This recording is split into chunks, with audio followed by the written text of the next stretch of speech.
Moi je dédie cette vidéo à mon nouveau meilleur ami. Salut! Bon alors aujourd'hui j'ai décidé de vous faire la vidéo sur l'amitié parce qu'en fait c'est un thème, c'est une question qui m'est régulièrement posée dès que je fais une foire aux questions pour me demander tout simplement pourquoi je ne crois plus du tout en l'amitié. Donc du coup je me suis dit allez cette fois-ci je vais faire cette vidéo et je vais vous expliquer un petit peu quelles sont ces amitiés toxiques qui m'ont détruite en fait et qui ont fait qu'à l'heure actuelle je ne crois plus du tout en l'amitié. Je ne fais plus confiance aux gens parce que vous allez vous en rendre compte en fait, les déceptions que j'ai pu avoir sont liées à YouTube, mais pas en rapport avec des youtubeuses que vous pourriez connaître, mais plutôt liées à ma réussite entre guillemets. Je vous explique. Pour commencer en fait, quand j'étais petite, j'étais poil de carotte. J'ai été très souvent moquée à l'école et j'en ai beaucoup souffert. J'avais du mal à me faire des amis. Ce qui fait que en fait, j'avais très peu d'amis. Quand j'étais ado, oui, j'avais des bonnes copines à l'école, mais ça s'est arrêté là. Arrive la période de la fac. J'ai eu une meilleure amie qui s'appelait Sandrine. On s'entendait vraiment super bien. On passait beaucoup de temps ensemble, un coup chez l'une, un coup chez l'autre. On était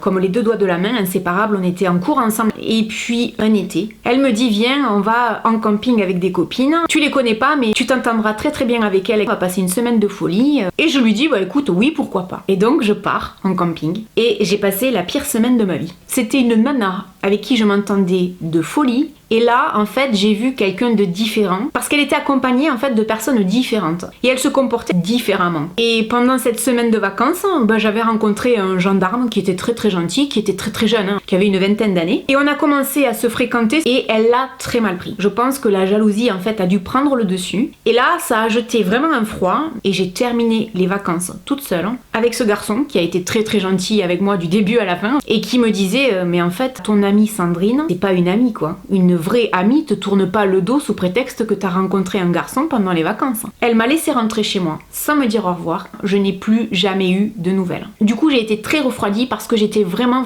très proche d'elle.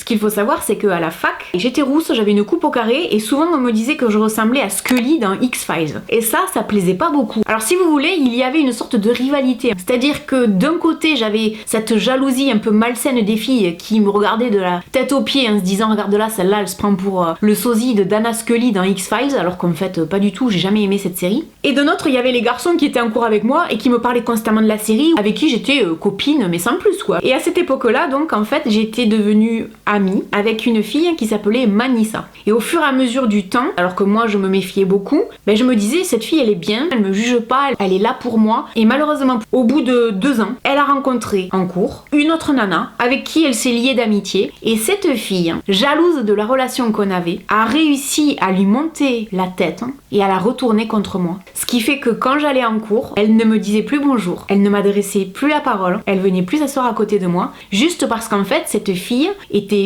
possessive et voulait la voir pour elle toute seule.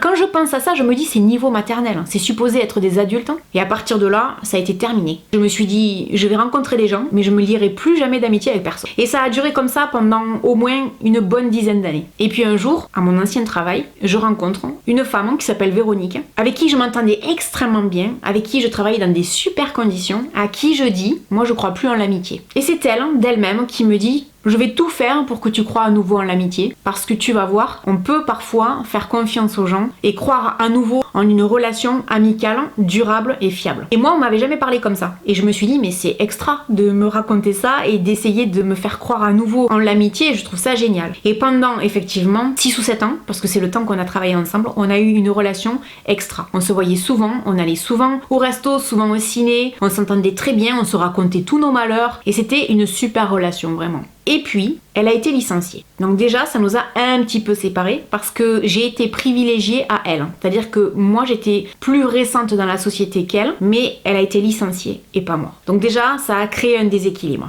Ensuite, moi aussi, j'ai perdu mon travail. Et puis, je me suis éloignée de l'endroit où elle vivait. Donc, ça nous a aussi éloignés. Le pire, et c'est à partir de là, les 2 histoires, les 2 amitiés dont je vais vous parler, qui sont en simultané on va dire, ces 2 histoires-là ont fini de me faire comprendre que l'amitié s'était terminée. Le pire pour moi avec Véronique, c'est que je me suis retrouvée à une période de ma vie, je vous en ai fait une vidéo d'ailleurs, où je n'avais plus rien. J'avais perdu mon boulot, je venais de me séparer de mon conjoint, je vivais chez ma mère, j'avais 500 € par mois de chômage. Je peux vous dire que quand vous avez 37-38 ans et que vous vous retrouvez à nouveau dans des galères comme ça, c'est extrêmement difficile. À ce moment-là de ma vie, et c'était le vrai chaos, je me suis dit, j'ai toujours voulu travailler à mon compte, cette fois-ci je vais me lancer. Donc j'ai créé ma société, et puis je suis allée sur YouTube en me disant, ça me fera une activité supplémentaire, je serai vraiment occupée, j'ai besoin de me prouver que je peux m'en sortir, que grâce à mon travail, grâce à mes efforts, je peux y arriver. Je vous l'avais déjà expliqué en vidéo, je n'ai eu que des galères dans mes boulots jusqu'à l'âge à peu près de 40 ans. Et j'ai vraiment consacré tout mon temps et toute mon énergie à essayer de m'en sortir. Le problème, c'est que à cette époque-là, Véronique, en fait, n'a pas compris. Pourquoi je n'avais plus le temps de la voir et de passer du temps avec elle, d'aller au restaurant, d'aller au cinéma. Premièrement, j'avais plus le budget pour ça, j'étais complètement fauchée. Deuxièmement, j'avais besoin de toute mon énergie et de tout mon temps pour développer mon activité professionnelle, gagner de l'argent, pour recommencer à vivre normalement, pouvoir avoir des projets pour la suite. On est resté probablement 1 an et demi sans se voir. Et à chaque fois qu'elle me demandait si on pouvait se voir, je lui disais non, je peux pas parce que je travaille.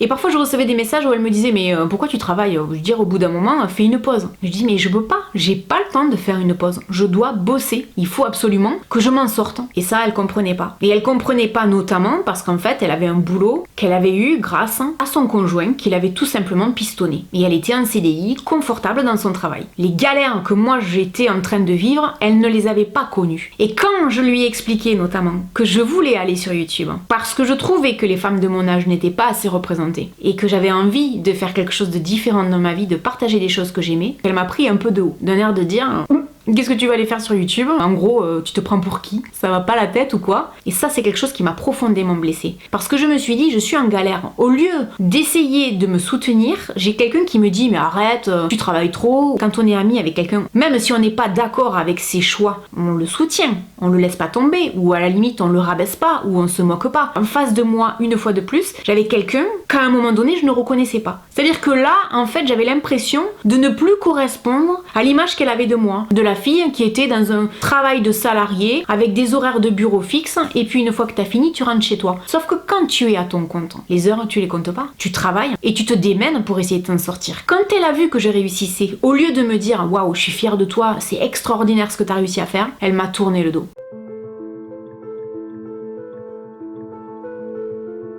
C'est comme dans un couple, il y en a des fois qui reprennent les études ou qui se lancent dans un projet professionnel. Il y a toujours un sacrifice là-dedans, sacrifice de temps, sacrifice de couple, mais il faut savoir tenir bon, savoir que ça va pas durer dans le temps, c'est une sale période à passer si vous voulez. Ben ça, elle l'a pas compris. Et un jour, je lui envoie un message en lui disant « J'espère qu'on pourra se voir bientôt parce qu'on a passé vraiment beaucoup de temps sans se voir. » Et quand je lui envoie ce message, c'était un mois d'octobre. Sa réponse a été « Là, vraiment, j'ai pas du tout le temps, j'ai tellement de choses à faire que si tu veux, je te verrai en avril. » Je me suis dit ne même pas essayer de comprendre que je me suis vraiment démenée pour m'en sortir parce que je n'ai pas de famille. Je n'ai pas quelqu'un qui subvient à mes besoins. Ma maman, financièrement, et c'était extrêmement compliqué, elle pouvait pas m'aider. À côté de ma maman, je n'ai pas de famille. Je n'ai pas de frères et de sœurs. Je n'ai personne qui pouvait subvenir à mes besoins. Elle avait une famille. Elle avait un conjoint notamment qui gagnait très bien sa vie. Et elle m'a tourné le dos. Vous voyez, de vous le raconter, ça me fait encore mal. Parce que je me dis comment on n'a pas été capable de voir et de comprendre qu'à un moment donné de ma vie, j'ai dû me raccrocher au peu que j'avais et bosser comme une forcenée. Je vous promets qu'il y a des jours, je bossais 17 heures par jour. Il y a des nuits, je dormais 4 heures. J'avais pas le temps, j'avais le temps de rien. Je prenais pas beaucoup soin de moi. Je serrais la ceinture au maximum, quoi. Parce que j'étais devenue ce qu'on appelle communément une pauvre. J'avais 500 € par mois pour vivre. Vivre en dessous du seuil de pauvreté, à cette époque-là, j'ai su. Heureusement que j'avais ma mère pour me tenir la main, parce que ça a été très dur. Et de voir qu'on me tournait le dos, alors que j'étais dans une situation qui était très très dure. Quand on est dans la merde, on fait ce qu'on peut pour se relever. C'est inadmissible d'être abandonné par des gens qui se disent être vos amis. Ce n'est pas normal.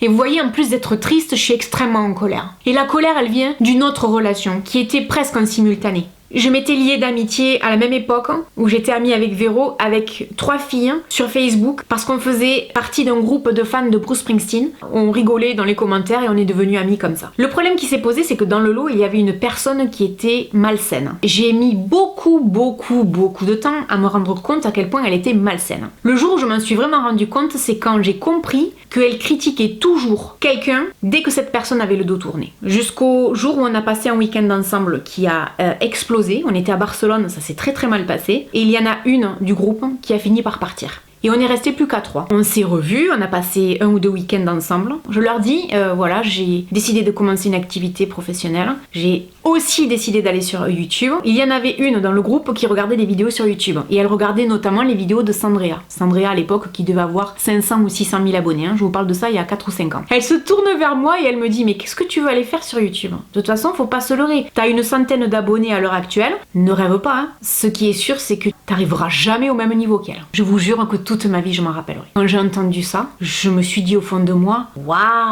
ça c'est de l'amitié quoi, ça c'est du soutien. Mais pour vous dire à quel point je suis pas rancunière, comme c'était le début de ma chaîne YouTube et que pour moi tout était à faire, j'avais à peine une centaine d'abonnés et qu'elle était une très bonne pâtissière et qu'elle était en galère en plus. Je lui dis, bah écoute, si tu veux, lance-toi aussi sur YouTube et on peut faire des vidéos ensemble. Je m'étais mis dans ma bulle en me disant non, j'ai pas entendu ce que j'ai entendu, je voulais pas le voir, je voulais pas m'en rendre compte. Je me suis dit non, c'est pas possible, elle que j'apprécie tant, elle peut pas avoir l'indécence de me dire ça quoi, c'est pas possible, je rêve. Donc j'ai mis, si vous voulez, des œillères et je me suis dit non, c'est pas possible. Et pendant ce week-end là, je vous rappelle qu'on n'était plus que 3, au début on était 4. Elle décide, parce qu'elle n'avait plus de nouvelles donc de la 4e personne, de créer un faux compte sur Facebook avec un profil de mec pour piéger la fille qui ne faisait plus partie de notre groupe parce qu'elle n'avait plus de nouvelles. Et comme elle savait qu'elle était célibataire, elle avait tout simplement décidé de créer ce faux compte Facebook pour la piéger et pour parler avec elle, histoire d'avoir un peu de nouvelles. Je me souviendrai toujours, c'était un dimanche, on était assises au McDo, je la regardais faire et je me disais, faut être tordu pour faire un truc pareil. C'était vraiment toxique et malsain de faire ça. Et là, je me suis sentie extrêmement mal à l'aise, extrêmement gênée. Et je me suis dit, entre le fait que tu n'as pas de soutien et le fait qu'elle crée un faux compte pour ne serait-ce que la rabaisser, je me suis dit non, je peux pas continuer comme ça. Et en fait, ces relations-là, ces 2 amitiés, ont explosé en vol au même moment. Quand j'ai décidé de me prendre en main et de m'en sortir.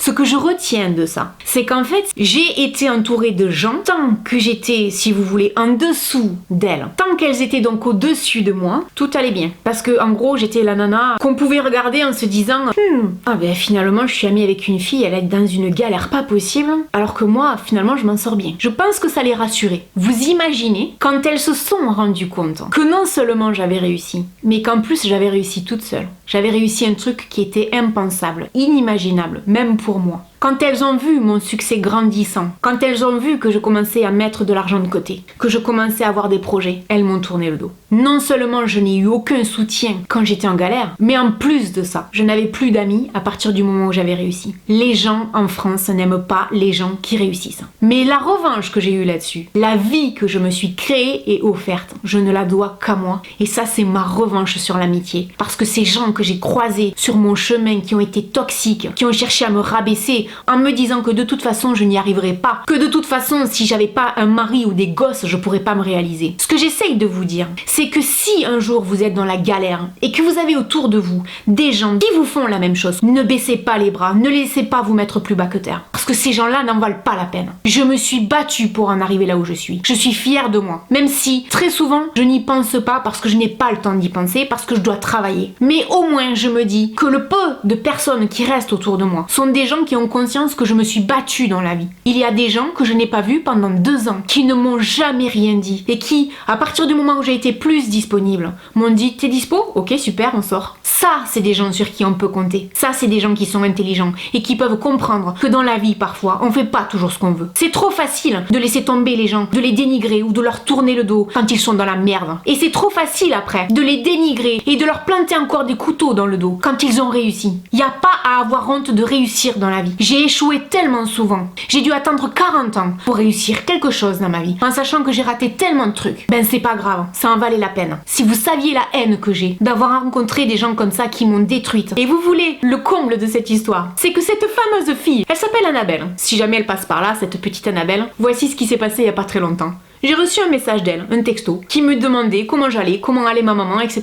Vous savez ce que j'ai fait? Je lui ai dit que je ne voulais plus jamais entendre parler d'elle, que je trouvais que c'était une personne qui était extrêmement hypocrite et que je ne voyais aucun intérêt à continuer notre relation. Et là, elle a fait l'étonner. Oh mais je comprends pas, pourquoi tu dis ça? C'est vrai que par moments j'ai pas forcément été là, mais tu comptes beaucoup pour moi, je t'aime beaucoup, t'es comme ma sœur. Mais tu sais quoi? Va te faire foutre. Voilà ce que je lui ai dit. Je sais que contrairement à d'habitude, là j'ai l'air extrêmement en colère. Eh ben croyez-moi, je suis très en colère quand j'y pense. C'est rare quand vous me voyez dans cet état-là, entre la colère et la tristesse. Parce que ce sont des émotions qui refont surface en fait. Ce sont des périodes de ma vie qui ont été très compliquées. Et je sais que ces périodes-là, il y en a plein parmi vous qui les ont vécues ou qui les vivront un jour. Et il y en a parmi vous qui auront la chance d'être soutenus. Mais il y en a aussi parmi vous qui verront les gens leur tourner le dos. Combien de fois j'ai entendu dans ma jeunesse, les vrais amis, on les compte sur les bouts des doigts, et les vrais amis, on se rend compte de qui ils sont quand on est dans la merde. Moi, quand j'ai vraiment été dans la mouise, j'avais pas d'amis. Alors des amis, maintenant j'en veux plus. Et le comble de tout ça, c'est que régulièrement dans les commentaires, j'entends dire « Laurette, j'aimerais trop être ta copine parce que tu dois être trop cool. » J'ai été trop cool, ouais. C'est fini ça. Voilà pourquoi j'aime autant les animaux. Les animaux vous font jamais de mal. Mon chien, quand je rentre chez moi, est toujours heureux de me voir. Il me juge pas. Que j'ai de l'argent ou pas, il s'en fout lui. Lui, même pour qui je suis. Et j'ai été vraiment très blessée. Vraiment. Et je vais m'arrêter là parce que il fait beau et mon chien m'attend pour qu'on aille se balader. Et que j'ai envie de penser à autre chose que à tout ce que je viens de vous dire. J'espère que malgré tout vous aurez passé un bon moment en ma compagnie. Surtout, s'il vous plaît, ne doutez jamais de vous. Ne vous laissez jamais rabaisser par qui que ce soit. Croyez en vous, même en des périodes qui sont extrêmement difficiles. Si j'y suis arrivée et que je m'en suis sortie, je pense que vous pouvez y arriver aussi. J'espère que vous aurez passé donc un bon moment en ma compagnie. N'hésitez pas à me laisser un commentaire. Et puis je vous dis à très bientôt dans une prochaine vidéo. Salut!